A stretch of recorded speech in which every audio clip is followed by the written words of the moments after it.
అందమైన చర్మ సౌందర్యం మీ సొంతం. Second aqua radiance deep cleansing gel.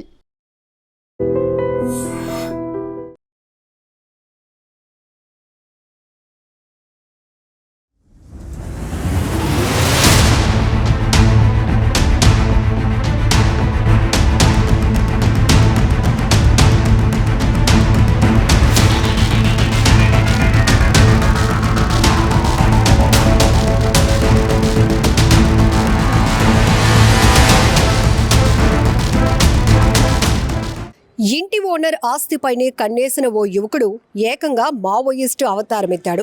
జులాయిగా తిరుగుతూ అప్పుల పాలయ్యాడు. అడ్డగోలు సంపాదనలో పడ్డాడు. అంతే, ఇంటి ఓనర్ ఆస్తిపైనే స్కెచ్ వేశాడు. ఇంటికి అద్దె కట్టకపోగా ఆ ఓనర్ని బెదిరించాలనుకున్నాడు. పెద్ద స్కెచ్ వేశాడు. ఇందుకోసం ఫ్రెండ్ సహాయం కూడా తీసుకున్నాడు. శంకరన్న దళం పేరుతో ఒక మావోయిస్టు లేఖ రాసి ఆ ఓనర్ని బెదిరించాలనుకున్నాడు.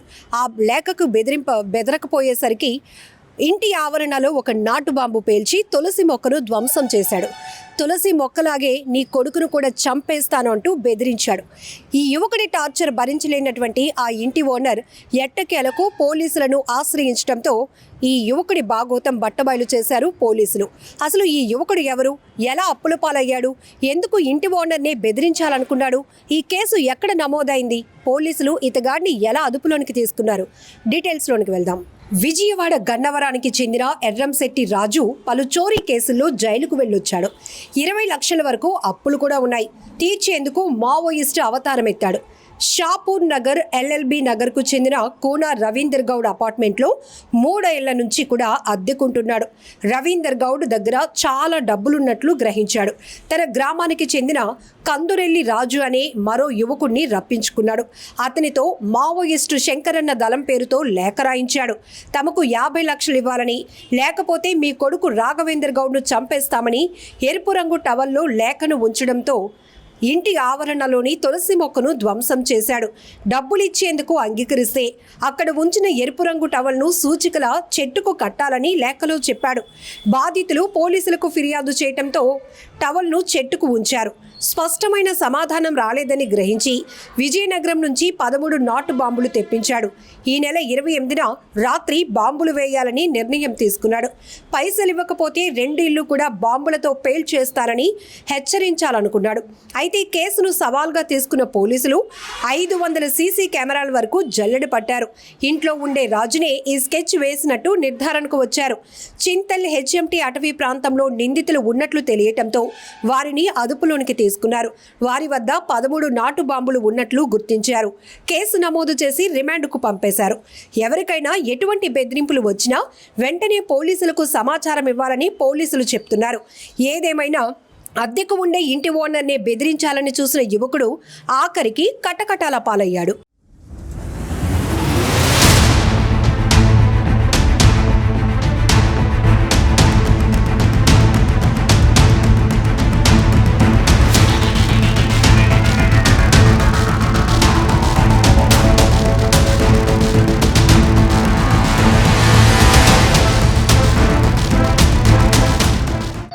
సాయంత్రం మనకు షాపూర్ నుంచి పూనా రాఘవేందర్ గౌడ్ అని పోలీస్ స్టేషన్ నుంచి ఒక కంప్లైంట్ ఇవ్వడం జరిగింది. ఆ కంప్లైంట్ లో ఏంటంటే 21st నైట్ అతను ఇంట్లో పడుకొని ఉండగా ఎవరో గుర్తు తెలియని వ్యక్తులు వచ్చి తన ఇంటి ముందు ఉన్న ఒక తులసి చెట్టుని పీకి ఒక లెటర్ తన కార్ మీద పెట్టి దాని పక్కనే ఒక రెడ్ కలర్ టవల్ ఒకటి పెట్టడం జరిగిందని చెప్పి కంప్లైంట్ చేసిండు. ఆ కవర్ ఓపెన్ చేసి చూస్తే అందులో ఒకటి నక్సలైట్స్ సంబంధించి శంకరన్న గ్యాంగ్ రామదాసు రాసినట్టు ఒక లెటర్ రాసిండు. అందులో ఆ లెటర్ లో ఏముందంటే ఒక 50 లక్షల రూపాయలు అతను డిమాండ్ చేసిండు. ఇతన్ని రాఘవేందర్ గౌడ్ వాళ్ళ ఫాదర్ రవీందర్ గౌడ్ ను డిమాండ్ చేసిండు. 50 లక్షలు ఇవ్వకుంటే నీ కొడుకు రాఘవేందర్ గౌడ్ ను చంపేస్తాం, అదే విధంగా నీ ఇల్లు 2 ఇళ్ళు కూడా కూల్ చేస్తామని చెప్పి అందులో హెచ్చరించడం జరిగింది. మేము ఈ డబ్బులు రెడీ చేసి పెట్టుకోండి, మేము త్వరలో మళ్ళీ నీకు సెకండ్ లెటర్ పంపిస్తాం, అప్పుడు ఎక్కడికి తీసుకురావాలో ఆ డబ్బులు తీసుకురావాలని అతను అందులో హెచ్చరించి ఈ విషయాన్ని పోలీసులో చెప్పొద్దు, ఒకవేళ నీకు ఇది బిల్డింగ్ ఉండి ఇవ్వాలనుకుంటే ఈ యొక్క రెడ్ టవల్ని నువ్వు ఒక మెయిన్ దర్వాజా కట్టాలని చెప్పేసి అతను హెచ్చరించి అతను అక్కడి నుంచి వెళ్ళిపోవడం జరిగింది. ఆయన ఇచ్చిన కంప్లైంట్ మీద మేము ఇమీడియట్ గా అప్రాప్రియేట్ సెక్షన్ లో కేసు నమోదు చేసుకుని ఆ సిపి గారి ఆదేశానుసారంగా మేము ఒక 3 టీంలు తయారు చేసి ఆ 3 టీంలు పూర్తిగా ఈ ఇన్వెస్టిగేషన్ పర్పస్ లో మేము పంపడం జరిగింది. అందులో టెక్నికల్ గా మేము పూర్తిగా అధ్యయనం చేసి ఆ టెక్నికల్ ఎవిడెన్స్ అదేవిధంగా హ్యూమన్ ఇంటెలిజెన్స్ ద్వారా మేము ఈ రోజు మార్నింగ్ 9:30కి హెచ్ఎంటి నగర్ లో ఇన్స్పెక్టర్ గారి ఆదేశానుసారంగా ఇన్స్పెక్టర్ గారు, డిఏ గారు, అదేవిధంగా వాళ్ళ ఎస్ఐ గారు అందరూ కలిసి ఈ రోజు అందులో ఒక అనుమానాస్పదంగా ఉన్న 2 వ్యక్తులను పట్టుకోవడం జరిగింది. అతని పేరు ఎర్రంశెట్టి రాజు ఒకతను, అదేవిధంగా ఇంకో అతను కొల్లూరు వెళ్లి రాజు. ఇద్దరిది కూడా యాక్చువల్ గా గన్నవరం, విజయవాడ దగ్గర గన్నవరం. అయితే వాళ్ళని విచారిస్తే మనకు తెలిసింది ఏంటంటే ఈ ఎర్రంశెట్టి రాజు అనే అతను రవీందర్ గౌడ్ వాళ్ళ ఇంట్లో లాస్ట్ 3 years కెళ్ళి కిరాయికుంటుండు. ఆ కిరాయికుంటూ అతను కొంచెం గతంలో ఇతని మీద ప్రాపర్టీ అఫెన్సెస్ కూడా ఉన్నాయి. ఒక 5-6 అఫెన్స్లలో ఇతను విజయవాడలో దొంగతనాలు, టెంపుల్ అఫెన్స్ చేసి పట్టుబడ్డాడు. ఇవి కోర్టులో నడుస్తున్నాయి. తర్వాత ఆర్థికంగా కూడా చాలా దిగజారి చాలా వ్యసనాలకు లోనై ఇతను అప్పుల పాలైండు సుమారు 20 లక్షల దాకా. ఈ అప్పులు తీర్చుకోవడానికి ఎలాంటి మార్గం ఆలోచించి ఇతను ఒక సుడో నక్సలైట్ గా మారి ఈ లెటర్ పెడితే ఇతను డబ్బున్నాడు కాబట్టి ఈ లెటర్ కి రెస్పాండ్ అయ్యి డబ్బులు ఇస్తాడనే ఆలోచనతోటి తన ఫ్రెండ్ ఇంకొక రాజును పిలిపించి అతనితో మాట్లాడి అతను ఫస్ట్ ఇనిషియల్ గా ఒక 5,000 క్యాష్ ఇచ్చి అతన్ని పిలిపించుకొని అతని ద్వారా ఇల్లు చూపెట్టే ఈ లెటర్ ఇతనైతే గుర్తుపడతారని అతని ద్వారా మాస్క్ ధరించి ఆ లెటర్ పెట్టించడం జరిగింది. అదేవిధంగా వాళ్ళు కాన్సెంట్ ఇచ్చింటారనే ఉద్దేశంతో వాళ్ళు దానికి మళ్ళా ఒక 2వ లెటర్ తయారు చేసుకొని ఈ రోజు మీరు ఆ 50 లక్షలు తీసుకొని సాయంత్రం గరీబ్ రథ్ ట్రైన్ కు అంటే రేపు సాయంత్రం గరీబ్ రథ్ ట్రైన్ కు G10 దాంట్లో సీట్ నెంబర్ 5 కింద ఈ బ్యాగ్ పెట్టాలని చెప్పి, లేకపోతే ఈ బాంబులు అన్ని కూడా శాంపుల్ గా పెడుతున్నాం, ఈ బాంబులతోటి నీ ఇల్లు బెయిల్ చేస్తాం, తర్వాత నీ కొడుకుని చంపేస్తాం, అన్నెసెసరీగా ఎవరికి చెప్పకని చెప్పి మళ్ళీ ఒక థ్రెటన్ లెటర్ రాసుకొని ఈ బాంబులు కూడా అతను ఈ గ్యాప్ టైంలో శ్రీకాకుళం వెళ్ళి అక్కడి నుంచి తీసుకొని వచ్చి ఈ రోజు పెట్టడానికి ప్రయత్నం చేస్తుంటే మనం గమనించి వాళ్ళని ఇవాళ అప్రహెండ్ చేసి మనం పోలీస్ స్టేషన్ తీసుకురావడం జరిగింది. ఈ మొత్తం ఈ కేసులో మనకు ఇన్స్పెక్టర్ గారి ఆధ్వర్యంలో టోటల్ గా డిఐ కనకయ్య గారు, అదేవిధంగా ఎస్ఐ ప్రేమ్ సాగర్, నరేష్, నాయక్ వీళ్ళందరూ కూడా ఎక్సలెంట్ వర్క్ చేశారు. ఈ వర్క్ చేసినందుకు వీళ్ళను సిపి గారు, డీసీపీ గారు, మేము అందరం ఈ కేసు డిటెక్ట్ చేసినందుకు వాళ్ళకి ప్రత్యేకమైన అభినందన తెలియజేస్తున్నాం. వాళ్ళిద్దరు ఒకే గ్రామస్తులు, అక్కడే ఉంటారు. వాళ్ళకు చిన్నప్పటి నుంచి పరిచయాలు ఉన్నాయి. ఇతను జస్ట్ 4 years కెళ్ళి ఇక్కడికి వచ్చి ఉంటున్నాడు. వీళ్ళ అమ్మ నాన్న ఇక్కడ ఏదో వేరే పని చేస్తుంటారు. ఇంతకుముందు గతంలో ఈ యొక్క ఎర్రంశెట్టి రాజుతను టెంపుల్ అఫెన్సెస్ చేసిండు.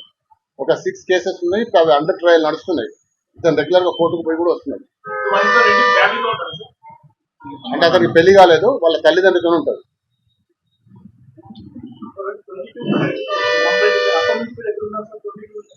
22 నుండి ఈ ఎర్రంశెట్టి రాజు అంటేనే ఒక రోజు వచ్చి ఇంట్లో అబ్జర్వ్ చేసిపోయిండు. మిగతా అతను మాత్రం గన్నవరం వెళ్ళిపోయిండు. ఆ తర్వాత మళ్ళీ విజయనగరం పోయి విజయనగరం నుంచి అవి కొనుక్కొని బాంబులు కొనుక్కొని మళ్ళీ ఇవాళ నైట్ పెట్టి రేపు గరీబ్ రథ్ లో పెట్టడానికి ఇవాళ నైట్ పెట్టడానికి ప్లాన్ చేసిండు. ఒక రోజు ఉన్నాడు ఇంట్లో ఉండి వాచ్ చేసిండు. వాచ్ చేసినప్పుడు వాళ్ళు రెడ్ టవల్, మా ఆదేశానుసారంగా రెడ్ టవల్ వాళ్ళు దాన్ని కట్టారు. కడితే సిగ్నల్ వచ్చింది, వీళ్ళు యాక్సెప్టెన్స్ ఉందని చెప్పేసి ఈ సెకండ్ లెటర్ ప్రిపేర్ చేసుకొని ఈ రోజు వాటిని గరీబ్ రథ్ లో డబ్బులు పెట్టమని చెప్పి ప్లాన్ చేసిండు. వాళ్ళు కూడా ఆ గరీబ్ రథ్ కింద ఆ సీట్ కింద డబ్బులు పెడితే వీళ్ళు అదే ట్రైన్ లో ఎక్కి అబ్జర్వ్ చేసుకుంటా వాళ్ళు పెట్టిపోతే వాళ్ళ వెళ్ళిపోయిన తర్వాత తీసుకుందామనే ఆలోచన వీళ్ళకు ఉండే. అది మనం టెస్ట్ చేయించాలి. మనం ఫోరెన్సిక్ ఎక్స్పర్ట్స్ టెస్ట్ చేస్తే అది ఎంతవరకు ఉన్నాయి అనేది మనకు తెలుస్తుంది. అది మనకు తెలియదు. అది నాటు బాంబుల కింద వాళ్ళు చెప్తున్నారు. వాటిని మనం చెక్ చేసి అది ఎక్స్ప్లోజివ్స్ అవి మనం అది చెక్ చేయించాలి. ఇప్పుడు లెటర్ సార్ వాళ్ళు రాశారు కదా, ఇప్పుడు నక్సలైట్ లెటర్ అంటే వాళ్ళు తెల్లగా లెటర్ ప్యాడ్ వాటి మీద రాశారు, తెల్ల కాగితాల మీద రాశారు. ఇంతకుముందు చెప్తే ఇతను చేయలేదు. అంటే వీళ్ళకి ఎక్కడ ఇస్తారు బాంబులు? కొనుక్కొచ్చారా లేకపోతే వీళ్ళు తయారు చేశారు? విజయనగరంలో కొనుక్కొచ్చుకున్నాం. ఎవరి దగ్గర కొన్నారు సార్? ఒక షాప్ లో కొన్నామని చెప్తున్నారు వాళ్ళు. ఆ షాప్ వాళ్ళు కూడా అరెస్ట్ చేస్తారా? అది విచారించాలి.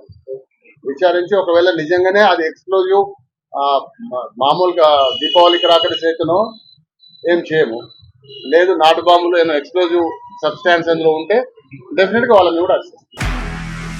నిజంగా ప్రస్తుతం ఉన్నటువంటి సమాజం దేనికి ప్రయారిటీ ఇస్తుంది? ఆర్థిక సంబంధాల చుట్టూ మాత్రమే తిరుగుతోంది. మళ్ళీ ఎన్నికలంగానే చాలా విరక్తి కలుగుతాం.